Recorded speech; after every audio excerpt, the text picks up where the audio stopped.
তোমরা কেমন আছো? আশা করি খুব ভালো আছো। আর আমি ভালো আছি। সকালবেলা তোমাদের একটা ভিডিও নিয়ে চলে এসেছি। দেখো, মায়ের ভিডিও তোমাদেরকে দেখালাম, কিন্তু ফল যে কিনেছি সেই ভিডিওটা দেখাতে পারলাম না, তার জন্য অনেক অনেক দুঃখিত। আর এই ফল নিয়ে আমি চলে এলাম কৃষ্ণকালী মাকে পুজো দিতে। দেখো,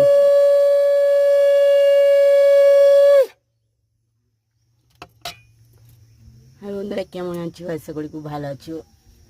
তাই দেখো, আজকে দশহরা পুজো আর কৃষ্ণকালী মাকে আগে আমি পুজো দিতে চলে এসেছি। এই দেখো, আজ তো 10 রকম ফল দিয়ে পুজো দিয়ে হয়। এটা হচ্ছে চিনির সন্দেশ আছে, আর এখানে 10 রকম ফল আছে। 10 রকম ফল সব গোটা গোটা পুজো দিতে হয়। আর এরকম আমি পুজো দিতে এসেছি। এরকম মা মনসাকে দুধ দিয়েছি। কৃষ্ণকালী মার সাথে সাথেও আমাদের মনসাও আছে, দেখাচ্ছি তোমাদের। দেখো, এই দেখো আমার মনসাকে দুধ দিয়ে স্নান করিয়ে দিয়েছি, আর ওনাকে খেতে দেবো।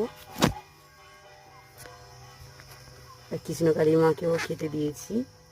দেখো, 10 রকম ফল নিয়ে মাকে খেতে দিয়েছি।